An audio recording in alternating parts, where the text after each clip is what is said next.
Hi, welcome to a very special episode of Mediocre at Breast. I'm Rebecca, and today we have Josh Conatser. Thank you for being here. Yeah, of course. And of course, Sydney will be here off to the side jamming. So, Sydney, if you want to say hello. Hey, guys. There you go. That All was right. Sydney. So, we don't have music today, so we're just going to get started. So usually there's music. There is music. Okay. All right. What kind of music do y'all usually play? Death metal. Ooh. Yeah. It's a good choice for Mediocre at Breast. It is a lot of death metal. Yeah. Right. It is. It's Led Zeppelin? It's not. Tommy did it. Oh, it is. Oh, cool. Like a reggaeton. Oh, cool. So we were able to get away with that. I obviously like reggae. Obviously. Yeah, I got long hair. So yeah, Josh, you want to tell me What's up? What you've been up to, who you are? I'm a farmer. I farm vegetables. And I have a coffee business named Little Dreamer Coffee. I actually wore the shirt to represent, and you should like the colors. Right? Oh, yeah. Yeah.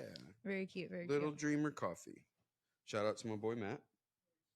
But yeah, I have a 1 acre farm in Pearland, Alvin area, and I grow seasonal produce, microgreens, and mushrooms.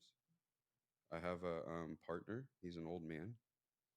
Jerry. Have you know Jerry? Yes, I do. Yeah. We did the pumpkin thing. You remember that? Mm-hmm. I still have the pictures of that. Of us launching pumpkins. We had this huge catapult. Have you ever seen that? I knew exactly what you meant whenever you started saying that. Really? Oh, you've already showed her? No. I just know that's like I used to follow the Roloff family. The Roloff family. family. World on TLC. Okay. And that was like my little obsession as a kid. That's for reality. Launching pumpkins? And no, No, they had an episode where they had a huge pumpkin catapult accident. Dude, my partner Jerry. Yeah, someone got like, and it was one of their kids. We didn't have any accidents. No accidents. Very wholesome. Yeah, no. I'm happy, y'all. Yeah. 0 accidents at our catapulting of pumpkins. But my partner built this huge catapult in like one day over the weekend. This was like 4 Halloweens ago or something. And we were just launching pumpkins. That's when y'all first got the farm started. That was the first year. Yeah. I guess it was 5 years ago now. I made lemonade. You did remember all the lemons? I made so much lemonade. You made a lot of lemonade. And everyone liked the lemonade. We had to freeze the lemonade. Yeah. I remember that. You know what's funny is when I left that house, I took grafts of that tree because I wanted that lemon tree so bad, and I have them growing in the greenhouse now. So hopefully I'll get some more lemons, and you can make some more lemonade. Mm-hmm. That is a thing people say. Yeah. What got you into farming? Because you've not always been a farmer. I have not.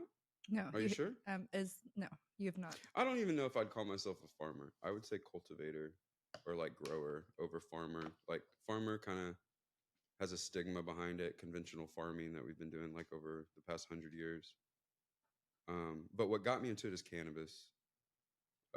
Just being a young guy, smoking a lot of cannabis, and then growing it in his closet. But also too, I guess my father, when I was a kid, he was a farmer. He always like had vegetables growing. He was growing weed in his closet, and that was probably a big inspiration because I just like remember getting vegetables and fruit as a kid. Remember like the plum tree. That was probably like something significant for me. Very profound moment, like eating a plum right off the tree that were very ripe. So I guess just like my love for all that. And then like sustainability, having type 1 diabetes kind of makes you like think about the finite life that exists, or that it is finite, like your time here, which makes you want to treat the things around you better, and you want to do better for it. And so like growing food seems to be the best way to connect with people on that level. And that's kind of what got me there was because cannabis is cool. You can grow a lot of cannabis and all that. And it is medicinal when it's all right. And I know you wanted to talk about that as well.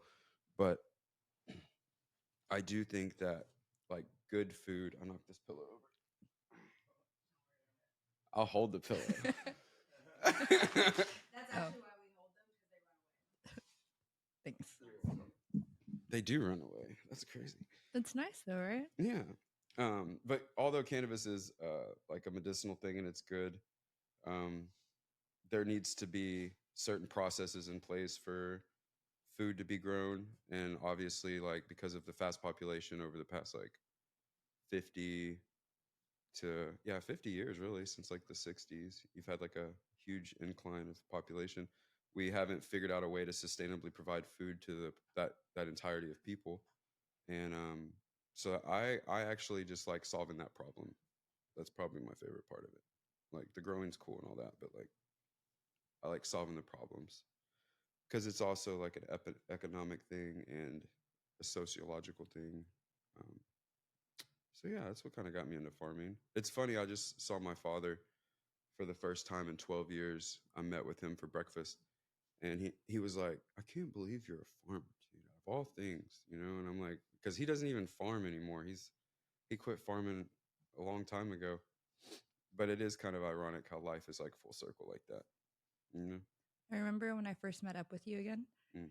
and we went and had coffee, and you just looked at me. You're like, "I bought a farm," and I was like, "All right, man, right on." And then you took me, and it was just getting started, so it was just like a patch. Yeah, it sucked.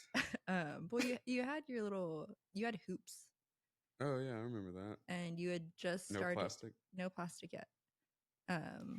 I helped you move the rocks though. I For remember part. that, dude. Yeah. You were a badass that day, man. Honestly, I am.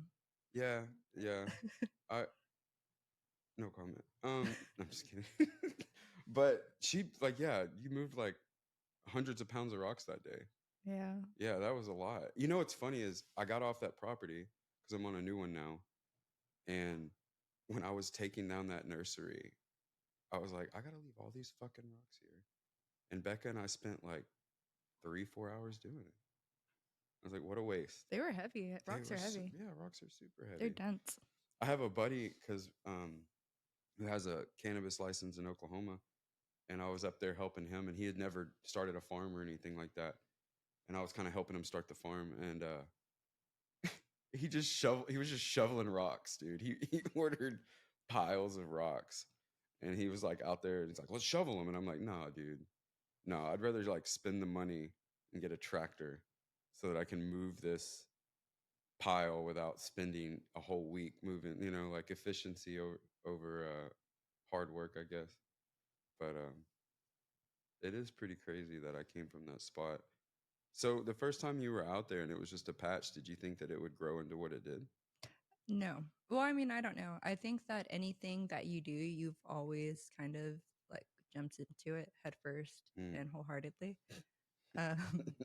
So I thought that it would be something, but I didn't know what way you were going to take it. And I do know that when I first met with you, um, your life kind of got uprooted a little bit because you decided you didn't want a conventional life Mm. and you wanted to go the farming route. Like you just wanted to do something different. Yeah. So you had just gotten out of a relationship, you were in between where you were living, like your whole life was changing so that way you could start this farm. Yeah. It's kind of happening like that right now. It's weird, like revelations of life. Mm-hmm. Huh. Yeah, I still really don't know where I want to take it. I just know that it's good, and it's not something that's gonna. I mean, as long as you're trying to feed people, like, what's the bad path there? Especially if you're trying to find sustainable ways of doing so that aren't leaving like a footprint. But I'm still trying to figure that out. I have a question. The way that you farm food, does that make the food more or less nutritionally dense depending on like the methods that you use? Hmm. Or is it just That's vegetables or that's vegetables? a very packed question. There's scientific data that shows, like, when it comes to scientific data, for one, who's funding the studies, all these things matter because it could be some pharmaceutical company trying to put a study in for growing food, because they own a supplement company and they want to sell more supplements, something like that. But uh, there is data out there that shows that if you grow and use regenerative soil, living soil where the microbes are abundant um, inside the soil, and you're growing vegetables from there like it would in the wild, if like a tomato just dropped a seed and the next year it popped up. um, it is shown that there's more nutrition in those vegetables. It's very spotty data though. So yeah, what's up?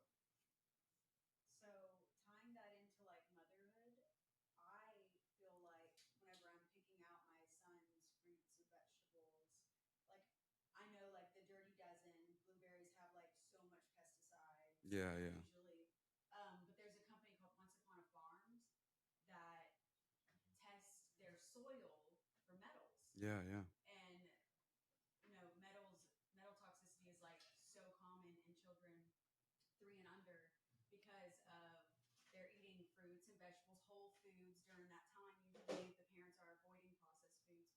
So, as a mom, I just learned that we need to look into what's in the soil that they're getting Yeah, all this yeah. from. Um, You know what's crazy too is like even like lotions and toothpastes and dude, everything's got like metals in it. It's like you could go down like people coming. I asked her the other day. She came by for us to discuss this, and I was like, "Do you like candles?" None. And see, I know people like that. And I never thought about it until someone brought it to my attention, and I even pay attention to that stuff. What happened to us is we had like those plug-in air freshener things, Yeah, yeah. and it would be right in the entryway of our last apartment. It was like a tunnel, so it would hit us immediately, and we would have frequent headaches and migraines and stuff. Hmm. And as I started learning more about that and realizing, oh, it's an endocrine disruptor, which means it's robbing us of minerals, which gives you headaches. Yeah, yeah. So we immediately got rid of that, and it did take away like some toxicity of our lives, and we've just been slowly going from there. I just read this interesting book, and it's called. I'm gonna butcher this. Breath. Thank you.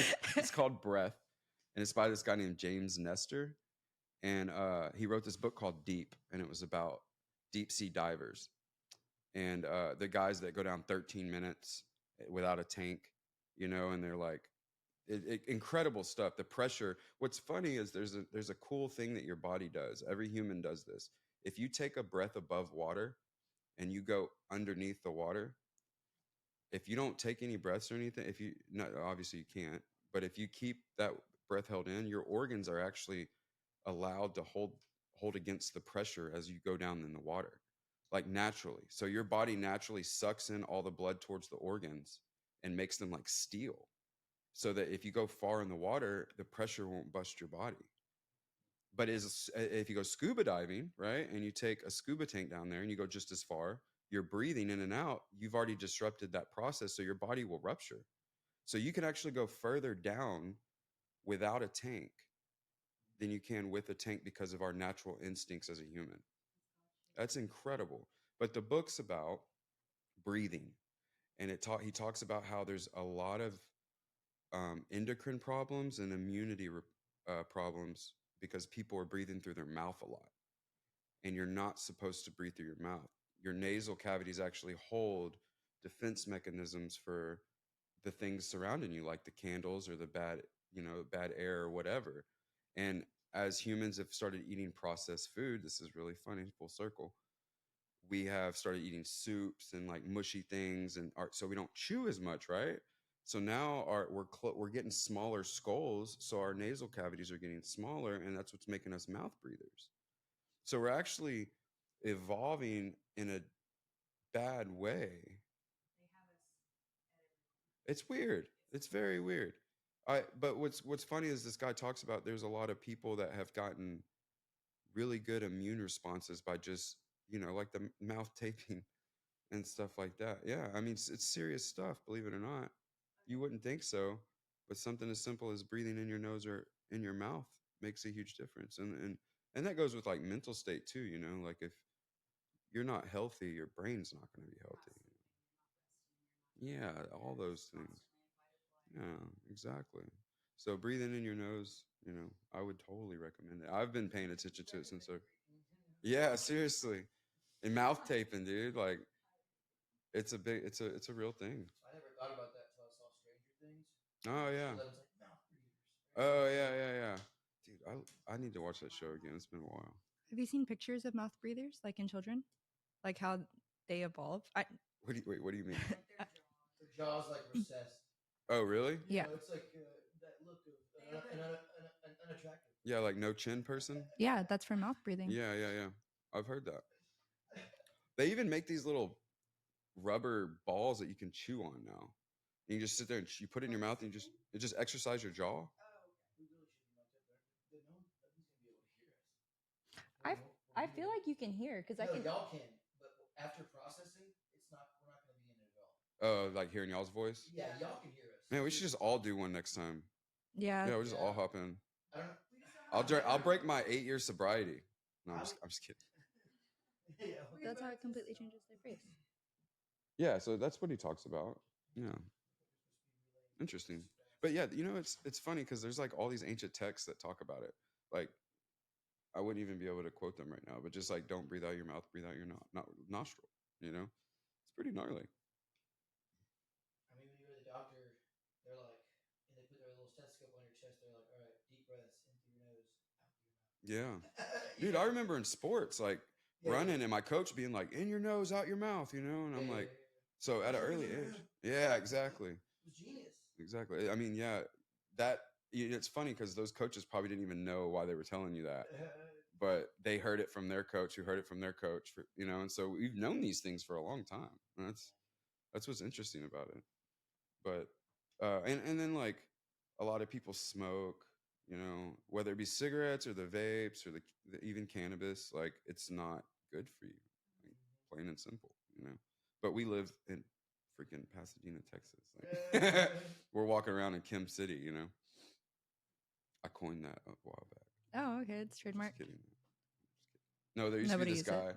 There used to be this guy in LaPorte named Blackie, all caps, no spaces. He used to be a rapper. Shout out to him if he ever listens to this, because I haven't talked to that dude since I was like 17. But he called it Kim City. Kind of funny. I mean, I describe it as like Springfield. How old are you? How old am I? I'm Yeah. 32. Did you ever go to the Hollywood Cinema Movie Theater? Yeah. Was that Blackie guy? Would he go rap up there? Or was that some other I'm- crazy crack? He probably Remember that has. crazy crackhead dude that would go rap at Hollywood movies? Dude, there used to be a guy that rapped at Hollywood. Dude, it was hilarious, bro. We need to find that I'm guy. sorry, Dude, I can tell you when I start hitting bars, when I used to start hitting bars around here back in the day. Was it you? Huh? I said, was it you? Yeah, I was that guy. Might have been you. Yeah. No. Yeah. Josh is gonna freestyle for us. Drop a beat. No, I can't drop a beat. All right. No, You're freestyle. the only one who can drop a beat. You can drop a beat? You can press that button. Oh yeah. I'm not freestyling. That is like That's not a good beat anymore. I haven't in 8 years since I drank, so no freestyling for me. I'm sorry. Okay, you want to talk about sobriety and Sobriety. how that's changed your life? Yeah, it has changed my life. You want to talk about how we used to get fucked up together? Mm-hmm. And Do I want to talk about it? yeah, is that what you want to talk about? Yeah, sure. I'm just kidding. If anything, I think I was the victim in this story. Oh, whatever. Because That's crazy. I had only been 21. She's just an angel. I am honestly a sweet angel baby. Yeah, so I've known Josh. It's going on. It'll be 10 years in a couple of months. But I met him the week that I turned 21. Yeah. So I was experimenting with alcohol a lot, and he was the bartender at the bar that we would go to. So And I was giving you free alcohol, I guess. You were giving me free alcohol, but at first it wasn't like that. I guess the story of how we met, you ID'd me really hard. I thought you were a dick. Didn't really think anything of that at that point, and then we started having small conversations here and there. I was in a relationship whenever we first met, and then that relationship ended. So when that relationship ended, I was binge drinking a lot after work. And I remember this one time I got my keys taken away. And I just remember you going up to me and you're like, I really think you should drink water. And I was like, I just need it for like this week. And you're just drink this and I'll give you another drink. Very responsible bartender though. I didn't drive home. I've never had an accident as yeah. a bartender, not with one person, which is cool. But then we started hanging out and I almost killed you with wine. Oh, dude, I do remember that in the townhouse. Mm-hmm. And then we had to drive to an emergency room. I do remember that. Yeah, we got really, really drunk. We drank like 2 bottles that night. Yeah. Which, like, in retrospect, maybe that's not a lot, but for someone with But diabetes, dude, yeah. I was puking my guts. I remember that. Yeah, I went to DKA, Mm-hmm. What's DKA? diabetic ketoacidosis. And what is that? It's pretty much where you have so much sugar in your blood that you're producing like what's called ketones, and it turns your blood to acid. You know, it starts producing this acidic um, stuff that pretty much like just melts your organs away, and like it gets into your gut, it leaks into your gut, and you just puke constantly. You're like dehydrated. You're pretty much dying. You're dying. And You know. how does that feel? Like your muscle aches or Uh, it feels like you're dying. it just plain and Yeah, yeah. simple. Well, I mean, it's like you go into like a survival, I think, type of mode. I think a lot of people, it's funny because I do think that that's what changes people's like mindset on life is getting into that mode of their head when they're having to survive. Like psychedelics can do that to you. Psychedelics can give you an experience that makes you feel like you're questioning everything. It's like ego kill, ego death, like that kind of thing. Um, Getting really sick, you have to like instinctually put yourself in a headspace to like, I guess, not be traumatized or try not to feel it.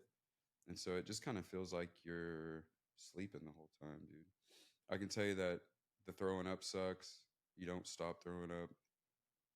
And then at the hospital, they won't even let you drink water. You're not good at throwing up either. Oh, I'm horrible at it, dude. It's like demons coming out of me. It's violent It's for very sure. violent, yeah.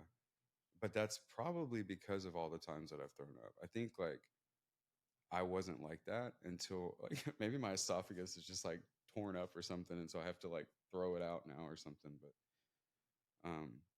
yeah, that DKA is not a joke for anyone to mess with.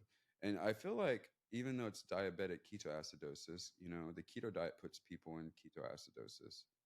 Um, so I don't think the feeling would be similar. Um, but I think it could end that way if people wanted to keep doing a keto diet like that. I feel like even my mom, she does the keto thing real hard, and I'm always like, dude, Get rich, like the scheme, but it's yeah, horrible, like long term. yeah. Like I saw this thing the other day. It was like, um, this guy ate nothing but vegetables, and this guy ate nothing but meat. And the guy that was vegan did the vegan diet. They were twins. It was like a experiment. And the twin that had the vegan diet lost 20 pounds, and the guy that ate the meat didn't. Well, losing weight doesn't correlate to health. And I find that crazy that they're going to put out an article like that that says eating meat is bad, nothing but meat is bad because this guy lost weight and this guy didn't. I was like, wow, man, this all of it's propaganda. I read this book called The Case Against Sugar. It's by this guy named Gary Taubes. He's a medical journalist. He wrote this book called The Case Against Fat back in the 90s or 80s. And his book back then was like, hey, like fat. He found out writing that book that fat's not really the problem. And then and the result of that, he found out sugar was the problem. And so he wrote a case against sugar. And he gives you court dates, and I mean throughout the whole 20th century, of sugar versus meat versus bread. It's just the industries against each other. It wasn't even, and then one would put out this scientific study and this one would fund this one. And it was all just to prove each other wrong. And so, and then now you're sitting here in the 21st century going like, what the fuck do we do? Like it's kind of crazy. I don't even remember what I was talking about, how I got here. Ketoacidosis. Mm-hmm. Yeah. Diabetes, sobriety. So I quit drinking for the diabetes because of that. Was that hard for you, or because that happened, it was a pretty easy process to get It home was turkey? so easy. It was so easy. Well, the hardest part about getting sober is changing your friend group. Mm-hmm. That's the hardest part, dude. Like I remember You had a like little stash pad, like your everyone apartment. came over. Mm-hmm. You remember we'd go drink, and then everyone end up at my house, and we'd smoke and watch TV and hang out, and it was the thing. And I lost every single one of those friends. I have them. I have a couple of them as friends now, but at the time, you're sitting in your apartment and you're alone, and you're also like not feeling well. I mean, I feel like I was addicted to alcohol, dude. I feel like I was drinking every day, for sure. And and I worked at a bar. So it got to the point where I would drink while I was working. And I never did that. I didn't do that for 2-3 years, you know? And so, yeah, it was hard losing support. But then you start to realize that that's not the support you need anyway, you know? And I love those guys, and I'll still do anything for them that were around and drinking with me and all that. But, you know, a few of those guys also come to me now and they're like, hey, how the hell did you quit drinking, dude? Like, how do I stop? You know, it's hard. I just want to go hang out with my friends. All everyone does is drink, blah, blah, blah, blah, blah, you know? And I'm like, yeah, it sucks. I feel like the secret and the recipe to life is just getting comfortable being alone, you know? I don't think I ever really enjoyed drinking personally. Was it the social aspect? I think it was the social aspect, and then I would get really violent. Oh, yeah, I know. I'm And, like, fully aware. that was like a constant thing. So then I would just wake up and then I would be really embarrassed and then I would feel bad, but then I would just keep doing it over and over again just to it would help my social anxiety, like it would help my inhibitions. And then also I don't like the way alcohol tastes, so whiskey was the sweetest tasting thing to me. So I would just drink whiskey, which didn't sit well with me. So I would That's just all I drink too. yeah, I know. So we would just get whiskey drunk and then Yeah. I would just end up crying and puking and like I always hit someone. Like always. Did you? Yeah. Mm. Yeah, But it's very. yeah. Episode talk about how she like tried to show her moves. Her jiu-jitsu moves. Oh yeah, I've injured him too. Yeah. Oh, dude, did she ever tell you she tore my meniscus? Dude, like, what was this? Like 3 years ago, 4 years ago, something. It was a while back. But he's okay now. It took me a year. Yeah. She likes to beat ass and she's good at it. No, I beat her, and she got mad, and she jumped on my back because I beat her, and then I bent my knee back, and it I don't popped. know if that means that you beat me. No, I did. I totally. I don't you think tapped. that's what that meant. You totally tapped. Dude. I don't remember No, the that's exact, not what happened. Yeah. You're right. You didn't. I didn't beat you, but I was not letting you get me. I was having good defense, and you were getting frustrated. And I tried to stand up, and she jumped on my back to pull me down, and it just popped my meniscus. Yeah, my bad. And I just started that farm, Mm-hmm. and then she decided to leave because she needed to get sober, Mm-hmm. and left me with the torn meniscus, trying to start a farm. Yeah, right. That's the thing about friendships. Yeah, it's just good solid friendship, you know. Taught me lessons. Like, don't do jiu-jitsu in a small room with Rebecca Downs. Yeah, but I'd be down. She'll get your ass. But yeah. Sobriety. You never really had a problem with anything else, really. Like alcohol was your only vice. I think. I've never had. I mean, coffee. I don't. Coffee's a drug, dude. Coffee's a drug. Cigarettes, nicotine. Oh yeah, for sure. Definitely cigarettes. You know, and I think even cannabis. You know, it was funny when you brought up that you wanted to talk about it, about cannabis. I referred back. I just listened to this podcast with this guy named Dr. Andrew Huberman, and he's a professor at Stanford Of ophthalmology. of neuroscience. Well, at Stanford, Is it ophthalmology department? Mm-hmm. Okay, you know more than me. And he just dropped a podcast that's like cannabis and alcohol, or no, it was just about cannabis. It was about THC and CBD and the benefits and all that.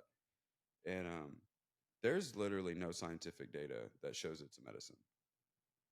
I mean, there's data out there that people have made claims of, but there's no actual scientific evidence that it is a like medicine, you know.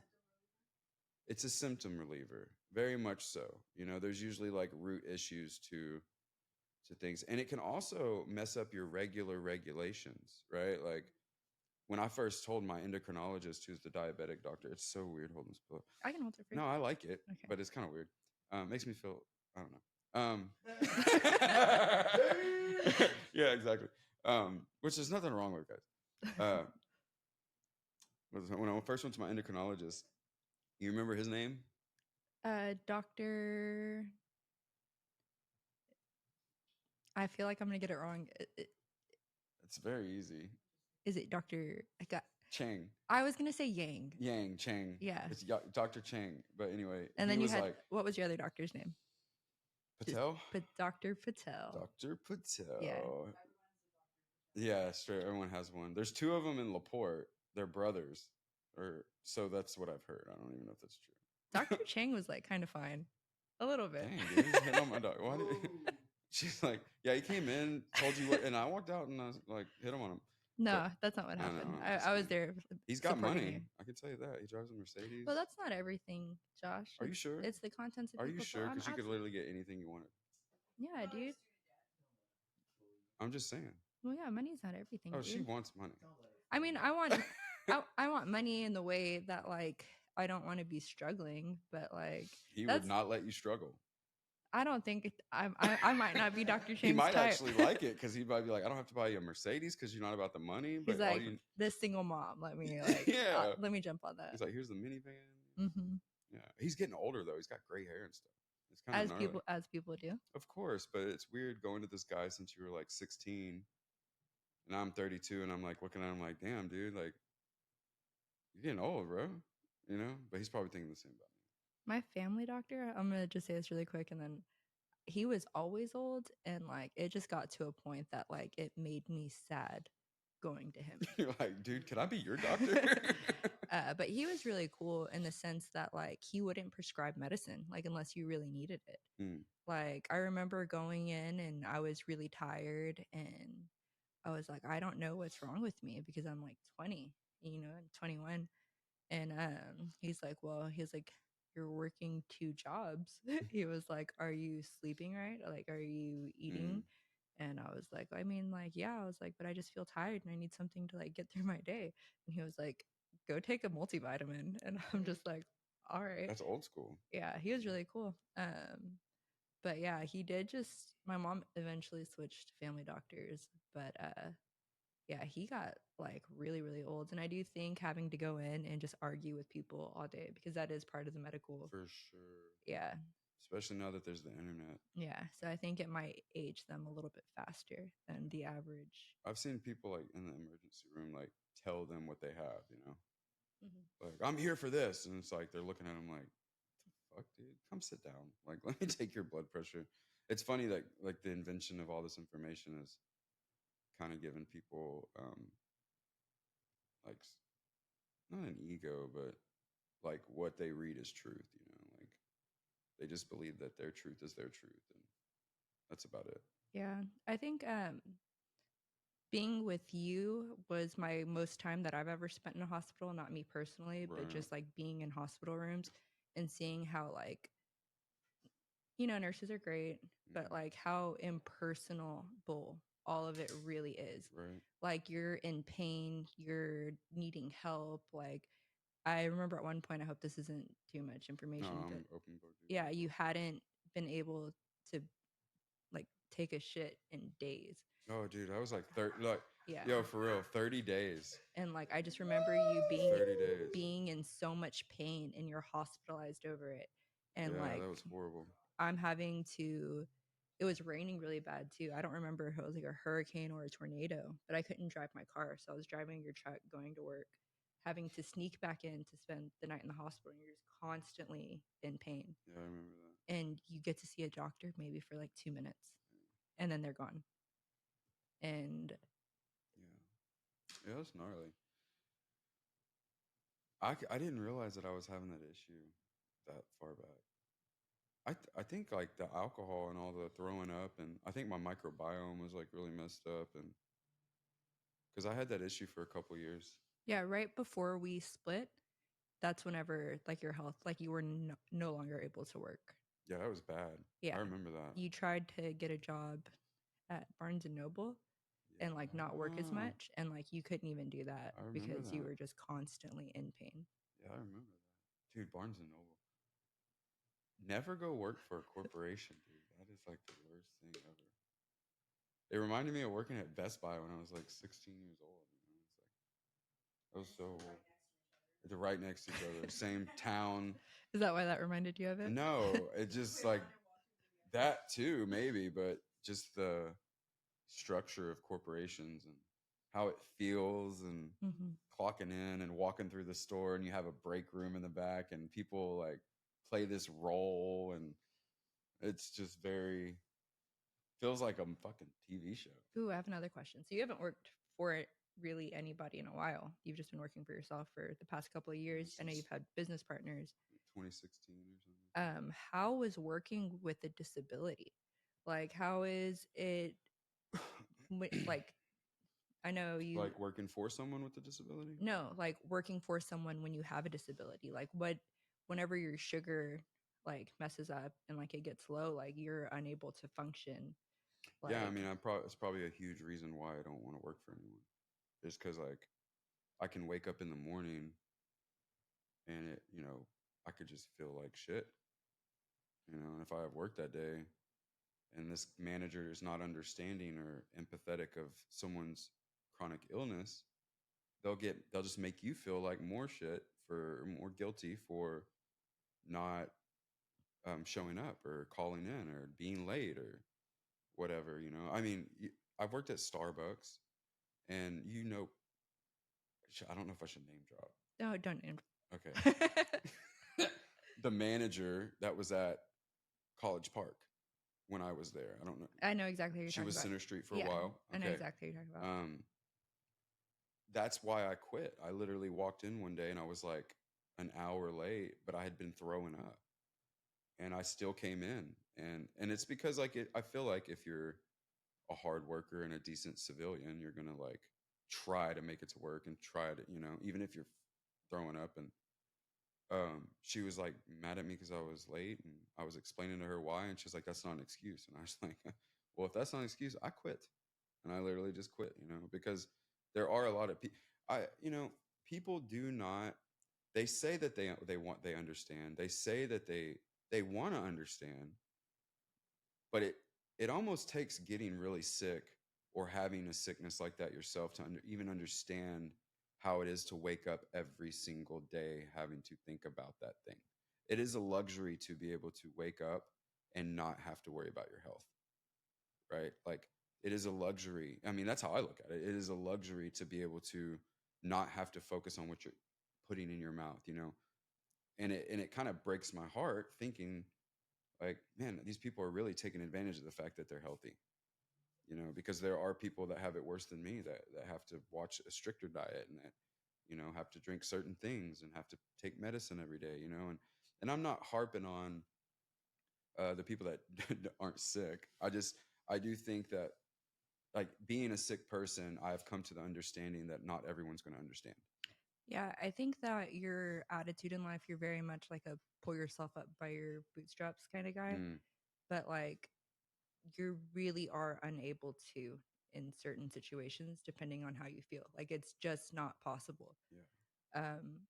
And I think that maybe from someone who has never been around someone who's sick like that, maybe they can't fully comprehend it. So they think that you're just taking advantage. Like, Oh, absolutely. like, oh, I have a cold. Absolutely. And they just don't get it. I mean, I took guess. advantage of it in high school. I had to keep my insulin in the nurse's office. So I would, hey, I need my insulin. And I would just fucking leave class and chill for an hour in the nurse's office, but never for work or anything like that. But that's why I kind of chose to work for myself, is uh, maybe even just the independence in general. Because, I mean, the only reason, in my opinion, to even chase money at all is for freedom, not for things. You want freedom. You want to be able to not have to go to the job. You want to be able to, like, take that vacation or take that trip or buy that cool thing or whatever it is that strikes your fancy. I ultimately feel like that's the whole rat race in general anyway. Um, but yeah, I think having a disability and working is a really hard thing to do. I have a buddy who um, got leukemia about 5 years ago. He just woke up one day, he couldn't lift his arms. And, he went to the doctor, had leukemia. They got rid of it. He was in the hospital for like a year. I mean, dude, this guy stayed at MD Anderson. I would go see him like every other week. he was there for like a whole year. They were just like using him as a lab rat. They were like, "Hey, dude, you're either gonna die, or we can do this trial." I remember like You, vaguely. it's Johnny Boy, Yeah. if you remember him, and he had to go through it 2 or 3 times.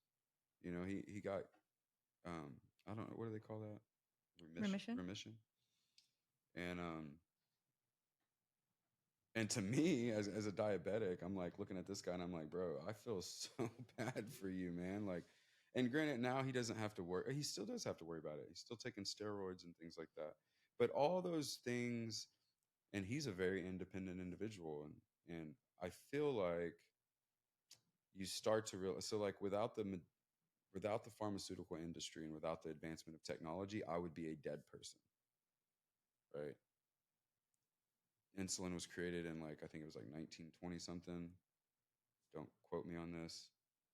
Um, but it was originally pig insulin. They took it to this kid. They used to have these diabetic houses. And if you had diabetes and they found out you had diabetes, they would send you to this house to die. They would just send you there to die. There was no cure, nothing like that. They were just like, hey, this is where we send all these people that are rotting. And they took insulin in, and the kid, within the day, the kid they tried it on, within a day, he was feeling better. And that's how insulin kind of became a thing. But the advancement of technology, having to depend on insulin, has also made me like independent, but understand that I can't have control over everything. And I think sickness in general can do that to you.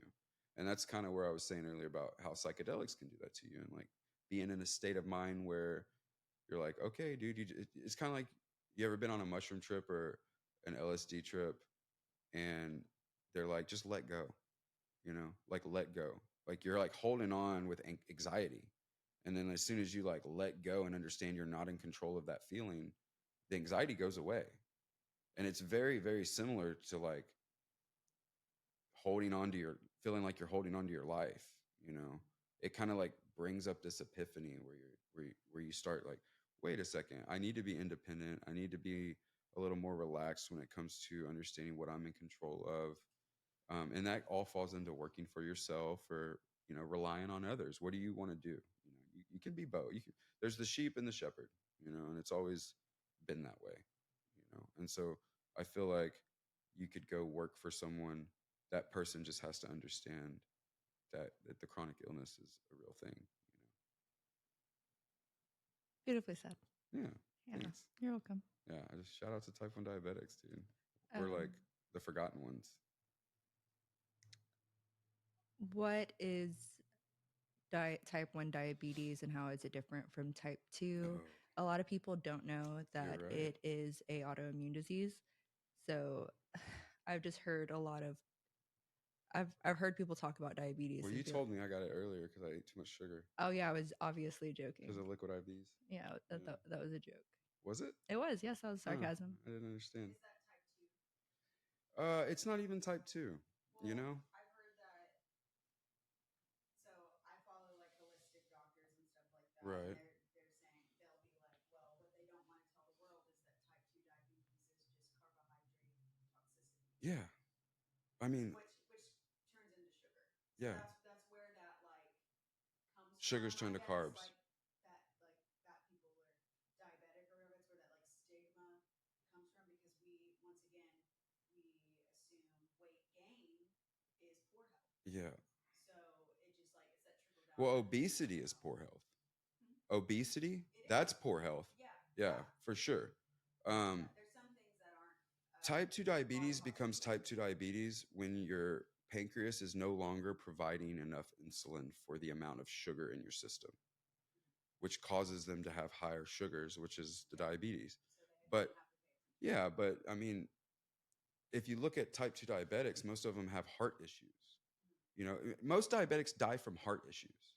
It's usually pulmonary, or it's actually, what's the other one? Pulmonary is lungs, arteries, Cardiac. Cardiac. Maybe I could be wrong. Yeah, cardiac and pulmonary.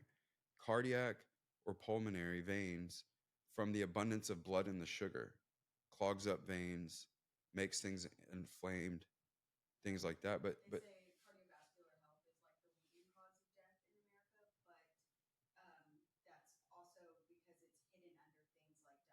Like, yeah, but it's hidden like sugar. It's just, It's in, no, I'm saying like it's under this umbrella of so many other things like sugar, like other things. But they don't want to tell you that it's in your food, so they're just like, it's up in the air. well, yeah. I mean, there's a whole pharmaceutical industry with billions of dollars, trillions of dollars behind it that's making money off of your sickness. And they own. They don't want you to get healthy. No, Also, they own the businesses. Been told that fructose in sugar digests the same exact way as fructose. So too much fruit isn't good also. Well, that's fructose in your fruit is different than fructose that it is different. And this is why it's different, because when you eat a fruit, you're not just getting the fructose. You're getting enzymes and you're getting all these proteins and other things that help break that stuff down, right?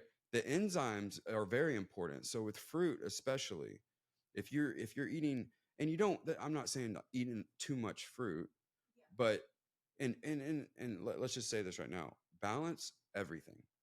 Like, never go to one side of the spectrum on anything. That's my philosophy with literally everything. You can have too much of anything. You can have too much oxygen. Straight up. You have too much water. It's called drowning. I mean, like, literally. So with the fruit, the enzymes help break down the fructose in the fruits, and that allows your body to absorb it. The things you have to, I think, what's a weird thing is like artificial sugars, because they're just other versions of glucose and sucrose and fructose, right? So when you read an ingredient label, the first 5 words is just fancy words for sugar. Yeah. Well, it's different chains. Yeah, glucose, Like a molecular sucrose. bond of sugar. They take one bond off or one chain off and they call it something else. They used to do that with fake bake, I try to, like, especially with a child, like, get things that just say no added sugar at least. Yeah, So that would be a good one. fruit products. Yeah, for sure. Because even these kids like little fruit pouches, like I was talking about, if you're not paying attention, there's a pellet sugar. Yeah, so much. No, they add sugar to everything. They add sugar to orange juice. If you go buy Minute Maid, there's added sugar in it. I specifically look at juices as well. Yeah. Juice is an interesting thing to me because there's so much information saying it's good for you. Yeah, you know. kids are like sucking it down. Yeah, I mean, and it's just so much sugar. Truly think that I think it's better than Coca-Cola. Yeah, I mean, I still haven't given my kid juice. Yeah. But, I just try to do water. Yeah, for sure. Yeah, I mean, what's funny, and this is what I was saying about the artificial sugars. As a diabetic, I can take different sugars and watch my blood sugar, and see how bodies react to it. You most of the time yours will fix it right away, and you won't be able to really tell. You might be able to tell how fast it's happening, or something if you have a sensor on, like I do, right? Like I have this sensor on that I scan. Yeah, I have a. Because you like sustainability, but you're diabetic, so you need to also sustain your life. And I was gonna wonder if. Yeah, well, type 1 diabetes. So this is the difference between type 1 and type 2. Type 2 is when your body's not producing enough insulin. Type 1 is where your body produces none. So you have to rely on insulin in order to survive. And that's just supplemental insulin, right? And I take 2 different kinds. There's like a basal and a bolus. I could get into this. There's like a long lasting one and a shorter lasting one. And like if I don't watch my sugars, I can stress myself out. If I stress about something, my sugars will go up. And I didn't even eat anything. Stress makes your sugars fluctuate.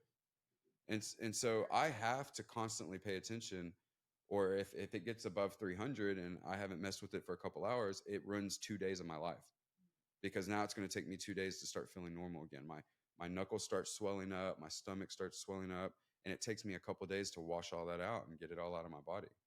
So it's like I have to have the sensor. It's not even because I want to be sustainable. It's literally. No, I'm saying like you also just explained. Thank God for modern medicine. 100%. And it's funny. Like the things you have to like. I try to talk about like an 80-20 rule. Yeah. I have, and like that would be a part of your 20, obviously, surviving. Right. It should be probably like your 60, but it's because Depends on how I feel. You have to. Whereas like people, they're like you were saying, there's other people who don't even have to worry about it. For sure. So then their stress that they stress about every day is something completely different. Like Yeah. their laundry detergent. Yeah. And I do think there's, we evolved over a long time, and so did our society as a collective. And what we think is important isn't necessarily what I believe as on a personal level is important. Health is probably the most important thing of it all, just in general, and our society is constantly going against that. And so I do, yeah, I totally agree with you. It's funny because as a farmer, I'm a huge hippie, right? Like I feel like most people look at me and they're like, that guy's a hippie. So that's kind of like, but I do really agree with like the advancement of technology. Like I also I pay attention to the AI thing, and some people go to extremes, like a lot of people can be like, no, all that's bad and all, it's like, no, there's a balance, That's kind of like my issue. Oh, you hit one side of the spectrum. Yeah, I'm hardcore. Yeah, hey, that's okay. So, Humans are all or nothing. but Tommy definitely he like looks into the AI stuff. So then we become one brain. Yeah, yeah, that's good. I resisted AI for so long. I was like, no, I was being a hippie I'm a about it. musician, Of so course. it starts right there with an acoustic guitar one day, and then you get to an electric guitar one day. Yeah. And then it comes to guitar amps, which are the standard. And then now there's these modeling technologies that, the amp guys are like, no, man, it's not a real amp. It doesn't sound real, But Right. it's this big circle, and there's balance in all of it. Yeah, for There's sure. the right time for everything, I think. I find it interesting because with AI, like art, as a musician, music is art. How is it going to be authentic? Does it keep its authenticity as you add AI into the program? I think you have to just keep continually pushing live music. Right? And that culture. I feel like paintings are going to be worth way more now than graphic design because people are going to start being like, "Yo, did AI do that or not?" But you're going to know. Every single day, I'll look at the comment section of like someone who's presenting their art to the world, and they're like, "This is fake." Yeah. Nobody can actually like have yeah. Product anymore. I saw a comedian. He like made a video of himself doing a podcast, and he was like, y'all don't really know it, but this video is completely done by AI and blah blah blah blah. And it was actually not at all. He was just joking with them, and all these people were like, I cannot believe it looks real and da da da. He's like, it is real, dummy. I thought that was pretty funny. Yeah, AI is a cool thing. I think finding ways to involve it into every industry, like even farming. I would love to see AI programs farming. It is the hardest job in the freaking world, dude. If you do it sustainably and efficient, and you're trying to be efficient while being sustainable, um, you have to implement technology. Like you have to, or you're building your country on the back of slaves, like we did, 200, 300 years ago. And that's what it took for us to actually grow enough things for everyone, and that's crazy. We don't want that. And so we really need to start implementing like electric tractors and AI that runs the track. Like the movie Interstellar with Matthew McConaughey, the tractors are just out there working the cornfields themselves. That's beautiful. Like, let's make it happen. I support that kind of technology. I don't support like trying to put holograms of Tupac on stage and sell out tickets. That's not Tupac, and you're making a bunch of money off of it. It's crazy. But the society will speak for itself. Hell yeah, brother. Hell yeah, brother. Hell yeah. How's it going, Becca? Sounds good. I thought it was pretty funny that like you're like most people would look at me and be like, Josh is a hippie. I never. You don't think I'm a hippie? No, I'm like Josh is kind of gangster. Really? Josh a little You bit. think so? A little bit. But I think it's just because I've known you for forever. Okay, I'll take that. A little gangster, a little hippie. Okay. Yeah, for sure. Could it be like I consider like cowboys pretty gangster. Cowboys are gangster. So I could be like a hippie cowboy. Yeah, for sure. You're a cowboy. Oh, for sure. From I'm a cowboy. Arkansas? Yeah, hell yeah. Yeah. When I saw my father, dude, wearing a cowboy hat, cowboy boots, Wranglers, button up, still. One thing I did, just because it's like a mother podcast. Ooh. Yeah. Mediocre at breast. Want to talk about some moms specifically? I've been. God, what are you gonna say? Nothing. I wasn't gonna say anything at all. Okay, good. I love that. So yeah, I think that you're a very good idea of what most people would consider like a man, like blue collar business owner. I really appreciate that. You're welcome. I love you. I see you as a man. Best compliment ever. And I do think that like I do joke about hating men a lot, and I'll put joke in parentheses. Is it a joke though? It's not. But I'll make light of it. And so many men will like get onto me and they'll be like, oh, you hate men, blah blah blah. Like I don't even listen. But the reason that I think that I do is because my standard for men is just much higher. When I say I hate men, I'm not saying like I hate every single man that exists on the planet Earth. You know what I mean? I think that I've just had some really good representation of what a man is.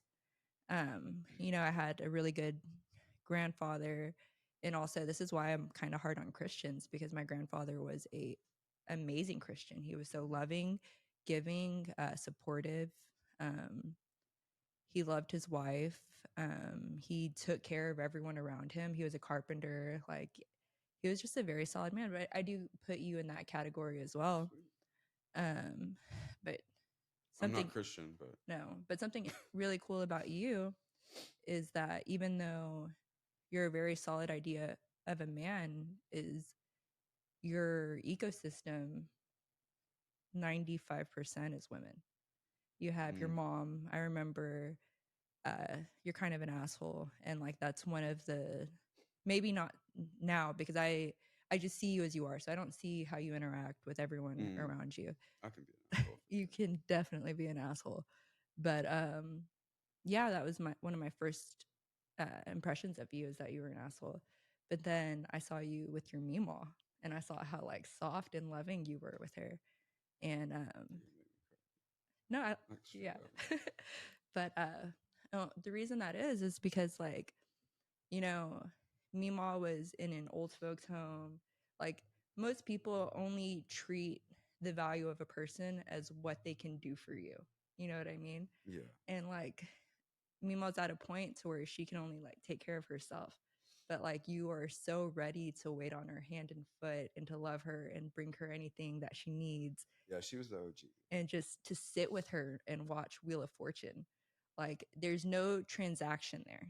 Like, and I feel like that happens a lot, especially with like elderly people.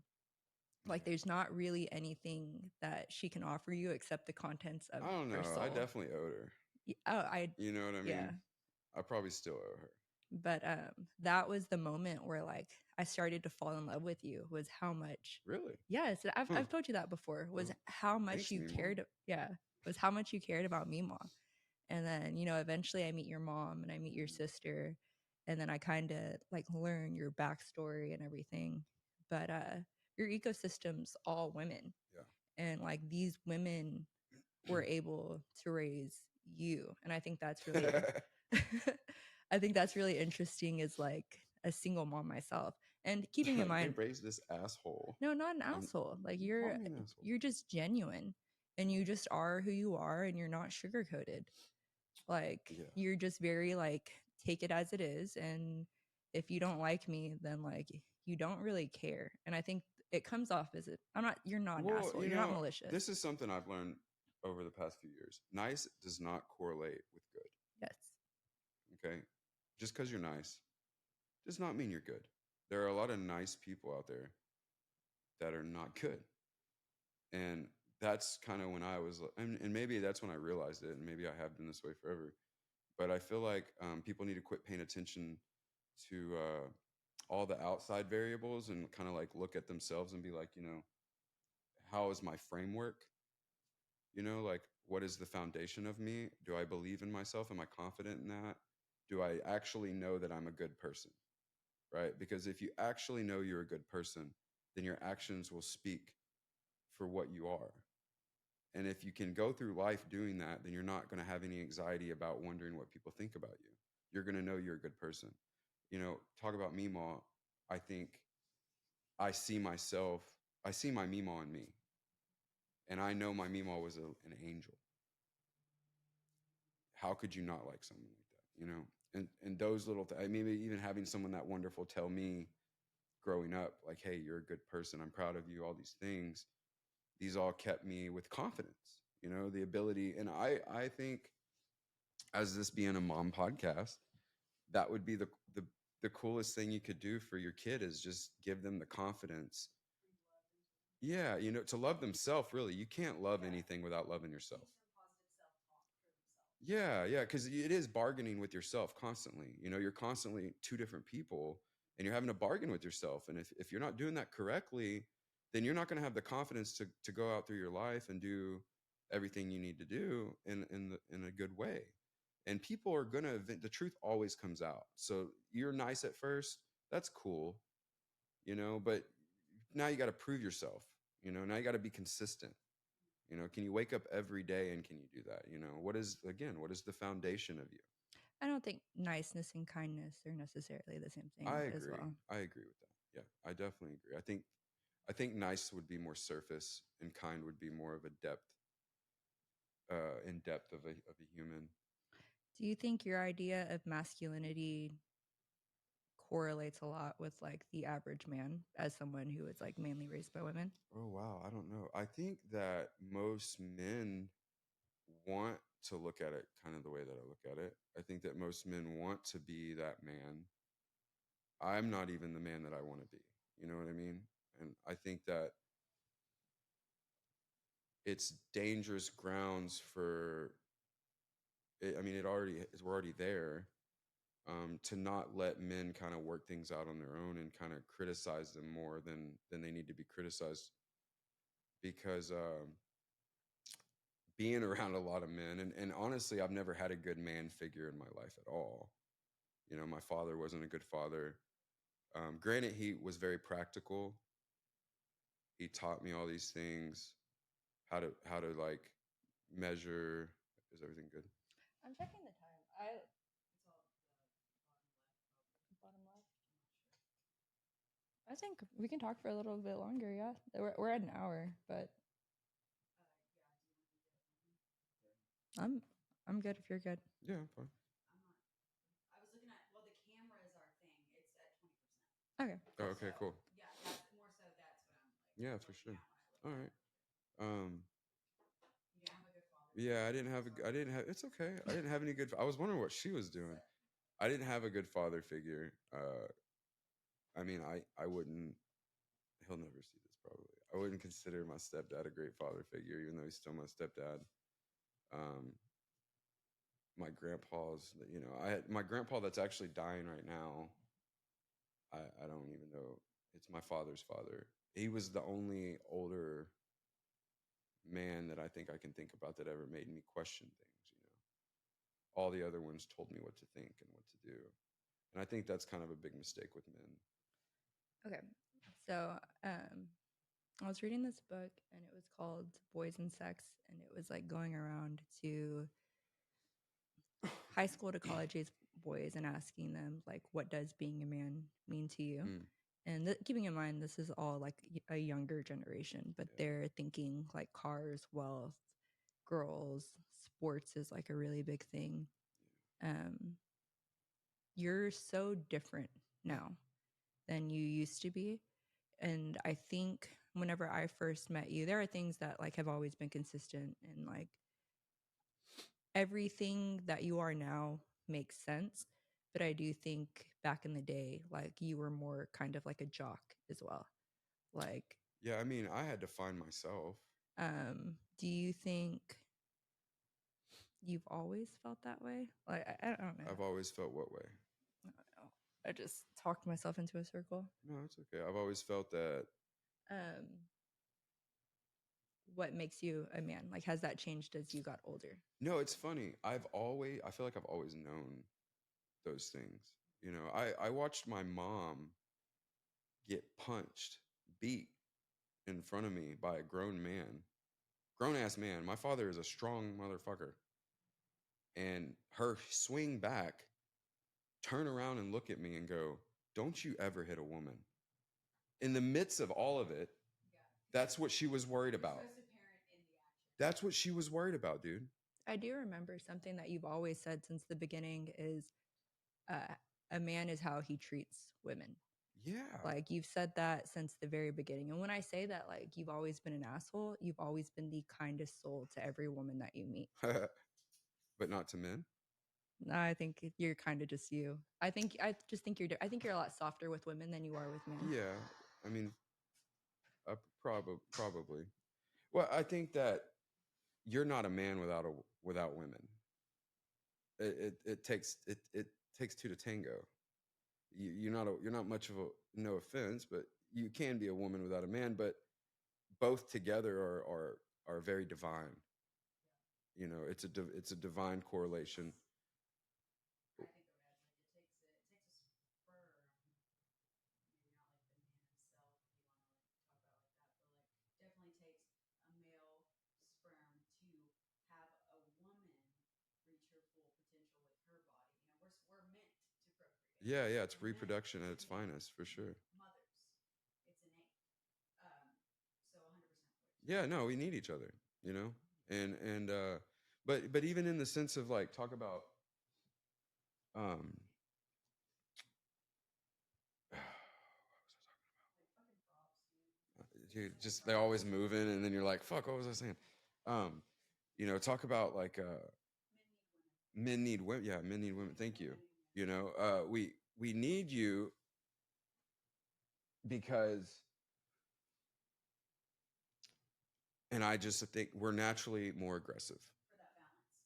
Yeah, we're naturally more aggressive. We're naturally more dominant. We have like a conqueror mentality. But that makes a lot of shit happen. You can get a lot of shit done being that way. You know, I was just watching a David Goggins thing this morning about him saying that. He's like, you know, people don't want me to be this hard. He's like, but this hardness is going to get you this, and this. If you want those things, that's kind of what you have to do is you have to do it the hard way. There's no easy way to do anything. So that part of women need, because it's a support structure. It's been working over thousands of years. It doesn't need to happen like that anymore, but it has been working like that for thousands of years. And it has so much to do with perspective. It's not even much to do with the whole aggression thing that I was talking about. It's just a woman's perspective can remind a man that what he wants at that moment's not necessarily what's the only thing that exists. Yeah. You know, because we're very primal. Yeah, it's not the task at hand. Yeah, it's not always the task at hand. It's not always and we get caught up in that, you know. I think generally men get caught up in that, you know. I think I'm very happy that I had a boy. And like at first it didn't matter to me because I did say I would raise a boy and a girl the same exact way. Yeah. Because I would. Yeah. To I become want a girl. Yeah. So bad. Yeah, I bet you would. You I would know. be an awesome girl dad. But Yeah. I'm very fortunate. Like, Brian's an awesome dad. I think that he has a pretty healthy idea of what masculinity is. He really respects all the women in his family too. But like, I just feel like I'm going to raise the most nurturing man. And we kind of talked about this a little bit. I'm not trying to raise a good kid. Like, that's not my goal at the end of the day. I just want to raise a good adult. And I'm so excited for the process along the way. Yeah. But Yeah, it's about, you know, teaching a good independence. I mean, there's nothing. I feel that most of the men I've come across in my life, the ones that I've always admired, they always have this traumatic story of when they were younger. And that's usually because they had to become this independent thing very early on in life. And when you do that, you start putting yourself out in the world and failing. You start getting experience. And what does experience bring? It brings wisdom, which brings confidence. I'm really hoping, as someone who has trauma, and most of the people, you know, you find people like you, like you're just like a magnet. Of course. So like, I know you, like you have, like, I don't know, you naturally attract those people. I'm hoping that like you don't need trauma to be your fullest potential. And I know everyone has their own thing, and we've talked about comparative I don't know. I suffering. would say trauma. I would say adversity. Yeah, and you need that for anything. Yeah. You can't be given everything on a. Yeah. Well, a lot of parents want to keep their kids from it. They can find comfort in everything. Yeah, a Yeah. lot of people want their kids to just be comfortable and happy, and they don't want anything. else. And I think there's something to be said about pain. Oh, absolutely. You know, like there is something to be said, like that whole no gain, no pain, no gain. You It's know, part of the human experience. It's part of what makes life sustainable. If not, then like it you'll is. crumble. You know what I It mean? is, And but it also forces perspectives and questions. And um, I think it's like when you you meet like a kid, like someone your age, and I mean, I can think of some right now off the top of my head, that had a really cush life.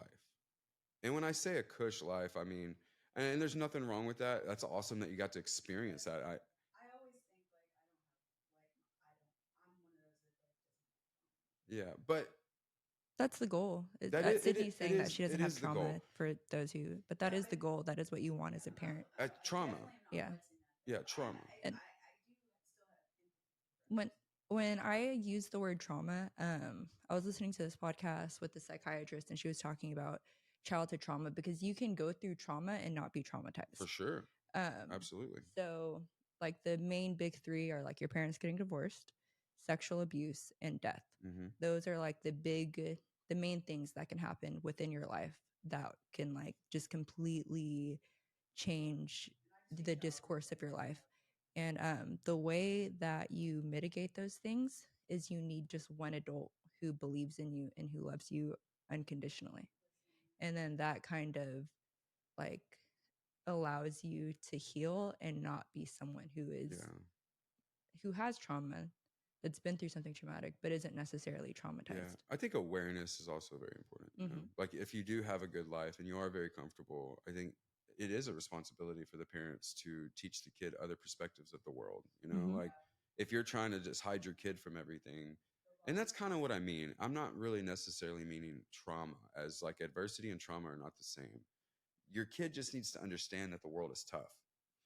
You know, like literally, we have 380 million people in the United States. There are 8 billion people on the planet. Half the world is living way worse than us, more than half the world, you know, and our framework is built on just what we know. So it's easy to say that no, you don't want your kids to have trauma. No kid deserves trauma and all that. But the majority of the world's getting it. The majority of the world's getting trauma.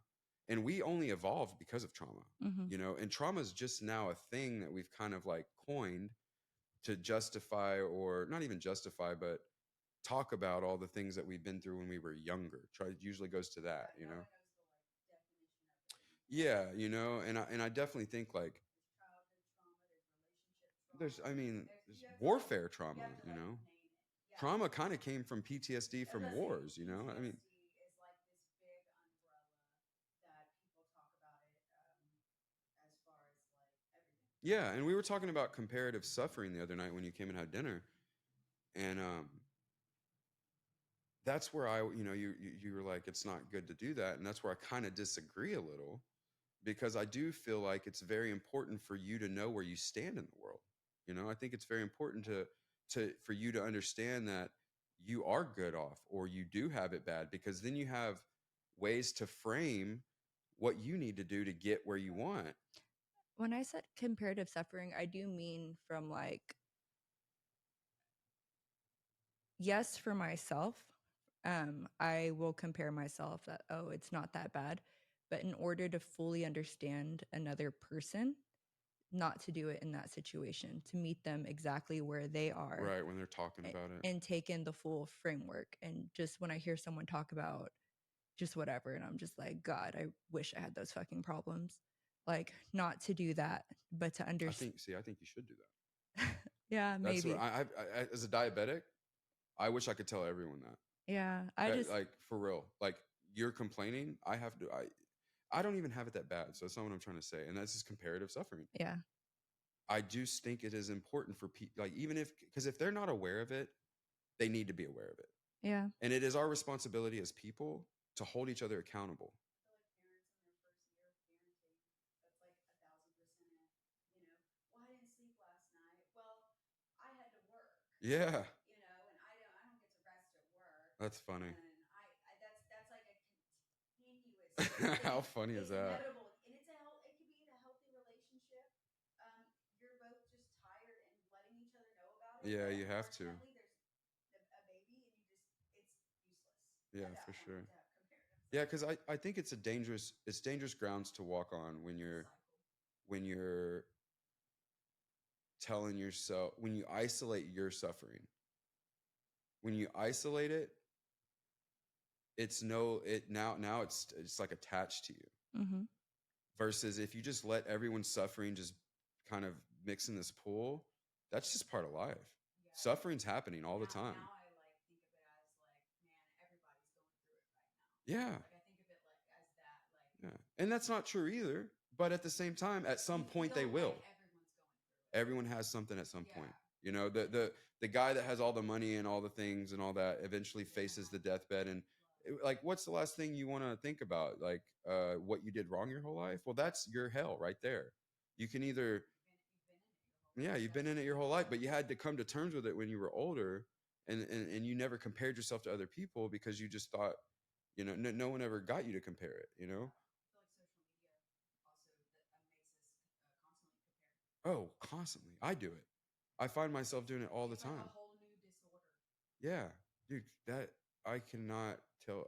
I hate when I compare myself to people, even just like status, like your monetary status or your reputational status. I feel like that's a very that's like men, because we want to be a provider. For sure. Type of thing. Whereas moms who breastfeeding has alienated us during some parts of our motherhood. Yeah, right. Go out. That's true. Never took a bottle. I couldn't give them to a babysitter. Still really can't. And that made me, compare myself to I never just thought about simple that. people eating dinner with a friend. I'm now like alienating myself further socially. Yeah. Because I'm like, I can't even eat dinner with a friend. Yeah, that's and then interesting. You just go down. Huh. I mean, I do think. And that's the motherhood. So, yeah, I have. Breastfeeding. I've met people in my life, like in business, that you would think that they had everything. You would think like, whoa, this guy's got the successful business, he's got the friends, he's got the money, he's got all of that. All right, cool. And what? I have a question I want to ask you, I guess, to close off right. on. I'm sorry, I didn't mean to interrupt you. Go ahead. No, I was just saying, I just know people that have made it look like on social media that they have everything. They really don't. And then I've watched people that I mutually know attach themselves to this person thinking that he's this success story. But I know how he got there. I know the image he's putting out, and I look at that and I'm looking at the side and I'm like, how do people just believe it? I mean, it's easy to think this isn't my apartment. Like, it's easy to think for somebody to think this is. Yeah, for sure. I see what you're saying. Yeah. I feel like every episode I let my viewers know. I'm like, Yeah. There you go. I guess what my question is, and I actually saw this on TikTok. So Okay, I read an article. I read this in a book. It was a really big book. It was like 93 pages. Oh, wow. Yeah, it was stacked. And I did see a TikTok about it, and I thought it was a very beautiful question. And it's something that I want to ask more people that I love. What is one characteristic? Like, what is your essence? Like, what is something so true about you that, like, it has been there your entire life and it will be there until the day that you die, and it's something that you could not change about you? It's going to be two things. I already know what they are. Do not conform. I do not believe in conforming. When people start conforming, it bothers me. So my whole life I've lived by that. And I don't like bullies. Yeah, fuck a bully. And so and this is what brought me down the whole sustainable path, is this country is living off the backs of other people that live in poverty. Mm-hmm. We are bullies. And everyone is entertained and distracted while people keep making us bullies. And my whole life, I fought a lot as a kid. I had a lot of anger problems. It was always because of bullies. I think that's where, like, you and I, like, that's our middle ground. And, like, that's something that we'll always see eye to eye on. I can think of times in my life where, like, I've been in an argument with someone and then someone jumps in and I'm just like, even if I'm losing, like, I don't need a fucking cheerleader. Yeah. Like, but I have always hated bullies. And I was one as a child. I had a little phase where I was bullying, but it's because what I was going through. Yeah, of course. Um, Yeah, I mean, bullying is a reflection of some suffering, man. yeah, for sure. It is, and I learned that at an early age. You know, to the point where by the time I was in high school, every time I was about to fight, I'd ask the person, "What's wrong with you, dude? Mm-hmm. Like, you know, why are you so mad at me right now? I'm not even mad at you. You're making me mad, but why are you so mad right now?" You know, and most of the time, it's like, as a kid, you don't even realize what's going to be happening at home. You know, so that would be like the essence. Yeah, the essence of me, dude. Like that, literally, this whole sustainability thing to shop local, to not rely on your government, to not rely on pharmaceuticals. Those are all bullies. You know, they're all bullies, and they're bullying you into corners, and they're making you make decisions that are probably not the best for you nor the rest of the society. And you're definitely living off the backs of people in other countries. And I find independence to be way more something to be proud of than not being dependent on a system. Mm-hmm. And we learned that through the flu, COVID thing, and all that. So, but that is definitely what it is. It's the essence of everything I do. Is just fuck the bullies, dude. Like for real. Joshua Conatser, thank you for being on the Thanks podcast. for having me. This has been fun. I love you. I love you. You're such a great person. Thank you You're for a great taking person. time. You're a great mom. Like like it makes me want to cry. I tell my mom that. You know, I think I am too. Yeah, you are. You're And a fucking like incredible mom. yeah, I do love that You new love that version boy of more myself. than anything. But yeah, thank you for being here. I would love to have you back on another episode because we got a lot to talk about, and we always do. Yeah. But thank you guys for watching. This is episode 9. Oh, it's a guest okay, episode. cool. First guest episode. Yes, but yeah, Oh, thank you for being here. All right. It is my first episode. Hope you guys enjoyed it. Later. All right, love you. Bye.